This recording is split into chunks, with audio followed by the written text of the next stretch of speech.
Hello दोस्तों, स्वागत है आप लोग का आकाश एजुकेशनल चैनल के ऊपर। मैं आप लोग का दोस्त आकाश। मुझे उम्मीद है कि आप लोग अच्छे होंगे। आज के इस वीडियो लेक्चर हम लोग क्लास 10th का एसएससी बोर्ड का जो आप लोग का हिस्ट्री का चैप्टर, उसका चैप्टर नंबर 3 अप्लाइड हिस्ट्री का क्वेश्चन आंसर लेके आ गया हूँ। मैं आपको सारे आंसर टिक मार्किंग करा के दूंगा। तो आइए बिना किसी देरी से आज के लेक्चर को हम लोग स्टार्ट करते हैं। अगर आपने पॉलिटिकल साइंस का और हिस्ट्री के दो चैप्टर का अगर आप क्वेश्चन आंसर नहीं देखे हो तो प्लेलिस्ट का लिंक डिस्क्रिप्शन में, तो जाइए, देर किस बात की, जाके देख लीजिए।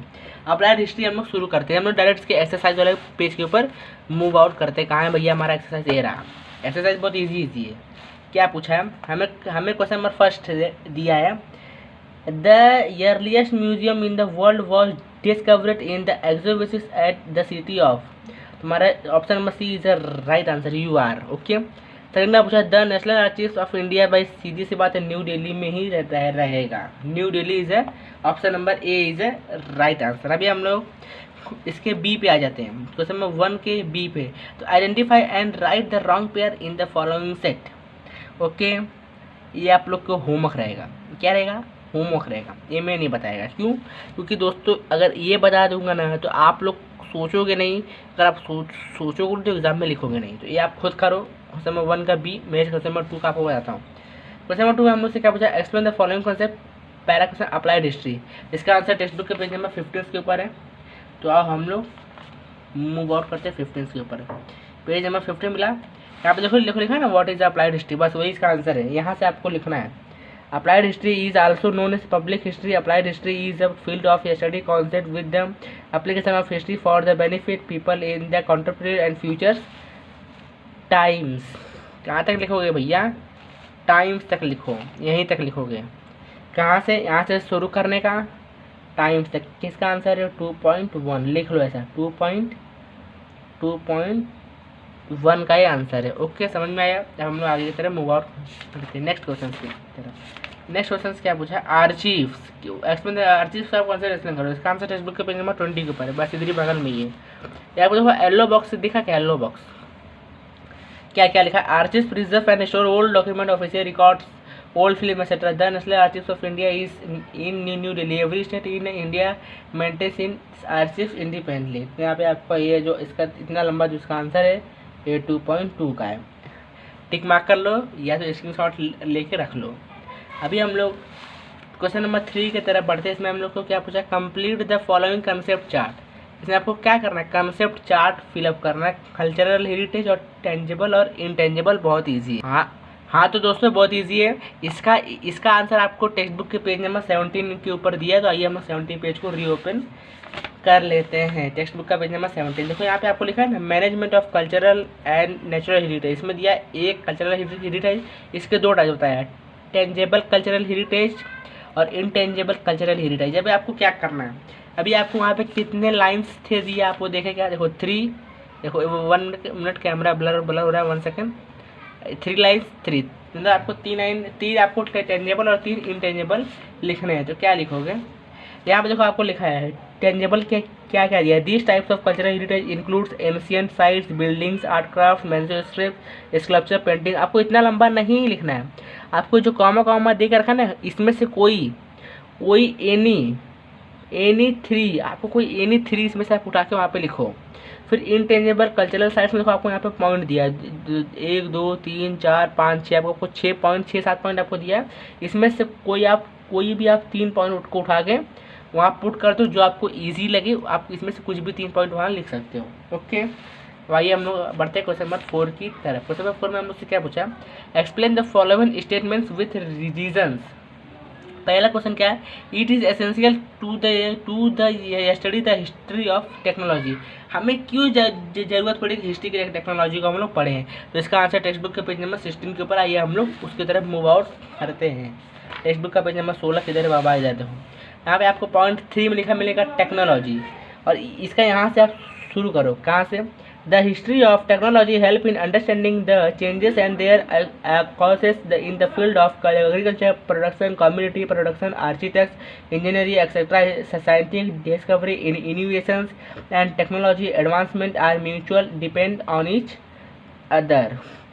इतना लिखे, 1 पॉइंट आपका होगा, ये आपका 2 पॉइंट होगा। देखो 10 से लेके अदर तक लिखोगे तो आपका 2 पॉइंट। ऊपर से नंबर 2 4 6 8वें लाइन के बाद आप लोग को अदर मिलेगा।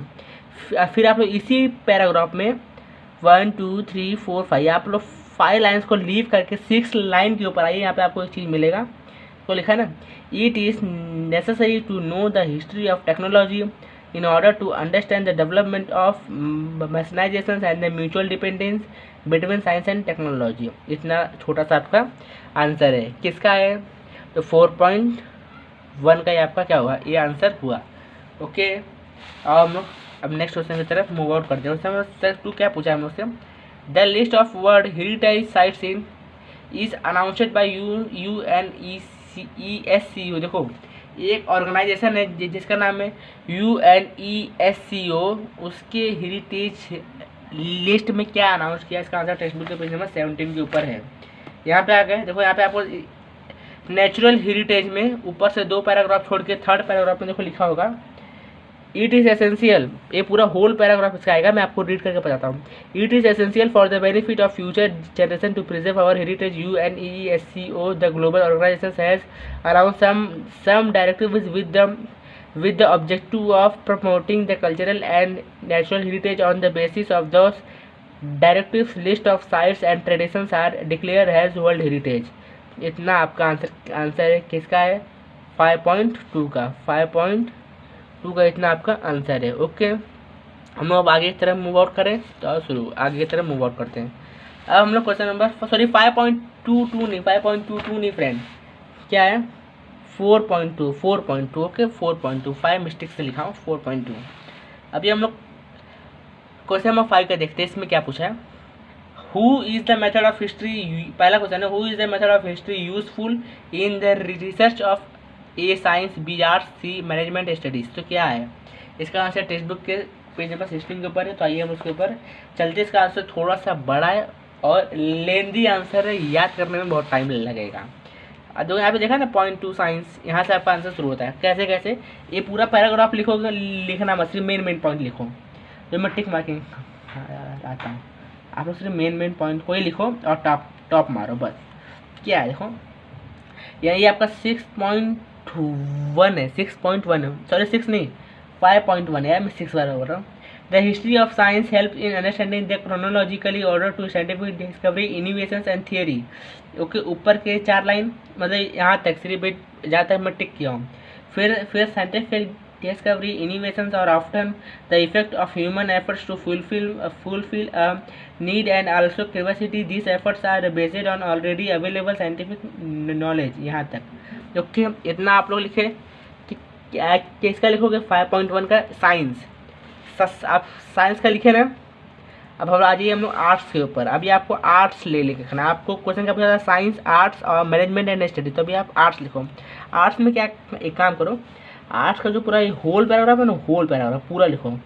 5.1 पूरा आर्ट्स का पैराग्राफ उठा के लिखो। फिर इसके आंसर भी यहीं ख़त्म नहीं होते, अभी और भी है। ये अभी ये लिखे साइंस, फिर आर्ट्स लिखिए। अभी आ जाओ इसी के ऊपर मैनेजमेंट स्टडीज़, इसको लिखो। इसका पूरा पैराग्राफ लिखने की कोई ज़रूरत नहीं, इसमें सिर्फ मेन पॉइंट लिखो। 5.1 कैसे लिखोगे? In order to understand various factors involve in the chain of production such as means of production, human resource and process of production as well as the chain of market and sales management etcetera. It is essential to have a knowledge of similar function system of this past. 2 4 6 7 8वें line के ऊपर आपको मिलेगा past, वहाँ तक लिखो। फिर आप उसी पैराग्राफ में 2 4 6 7 आप उसी पैराग्राफ में 7 लाइन को मतलब लीव करके 8वें लाइन के ऊपर देखो आपको लिखा रहेगा knowledge of history in this regard makes the management at various level easier. यहाँ तक आपका क्या हो गया? 5.1 हो गया। ओके, इसके शॉर्ट चाहिए तो लो वरना टिक मार्किंग आप क्या किए होंगे तो बहुत अच्छी बात। अभी हम लोग 5.2 देखते हैं, उसमें क्या पूछा है? How can we correlate applied history with ever present. आपको इसमें अप्लाइड से आप कोरिलेटिंग कैसे होता है वो बता रहे हैं। तो टेक्स्ट बुक के पेज नंबर 17 के ऊपर आपका इसका आंसर 71 बोल रहा हूँ मैं अभी, कितना बड़ा पागल हूँ। देखो यहाँ पे देखो क्या बोला, applied history and ever present, red colour में लिखा होगा। उसके पैराग्राफ में देखो, इतना पैराग्राफ इसका आंसर नहीं है रे बाबा, बहुत छोटा इसका आंसर है। देखो ऊपर से 2 4 आप ऊपर से 4 लाइन को लीव करो। 5वें लाइन के ऊपर देखो आपको एक चीज़ लिखा होगा, the visible and invisible relics of the past exist in the present. इतना लिखे। आप बोलोगे इतना ही, अरे बाबा नहीं रे और है रे, बताता हूँ ना। 5.2 एक किसका है 5.2, आप लोग ऐसे मत समझो 5.2 है। फिर आप इधर ही 2 4 आप फिर 4 लाइन को लीव करके यहाँ पे देखो लिखा है it is our heritage, it helps in building our identity, the history of our heritage links us with your origin, hence it becomes necessary to preserve and conserve it for future, for our benefit as well as for the benefit of future generation। तो कितना हो गया, it से लेके 2 4 6 आपको छठे line के ऊपर मिलेगा जनरेशन, यहाँ तक लिख इतना टिक मार्क किए, फिर ये करो, फिर उसी में आप 1 2 3 4 आप फिर 4 लाइन को लीव करो, फिर 5वें लाइन को देखो आपको लिखा रहेगा in brief applied history can be describe as understanding of our present with the help of history and finding right direction of for the benefit of our future. इतना लंबा आपका इसका आंसर है 5.2 का। 5.2 का देखिए कुछ इधर दिया है, कुछ इधर दिया है, कुछ इधर, मेन में आपको बहुत बताया हूँ। स्क्रीन शॉट चाहिए तो लो, वरना आप टिक मार्किंग किए होंगे तो बहुत अच्छी बात। फिर 5.3 हम लोग से क्या पूछा है, suggest at least 10 solution for प्रिजर्वेंस of the sources of history. आपको 10 सोल्यूशन को एटलीस्ट प्रेजेंट करना है। तो दोस्तों ये आप अपने खुद माइंड से लिखो, आप ये आपको आप खुद लिखो, इसका आंसर आपको टेक्स्ट बुक में नहीं मिलेगा, आपके उसमें ओन वर्ड का प्रैक्टिस होगा।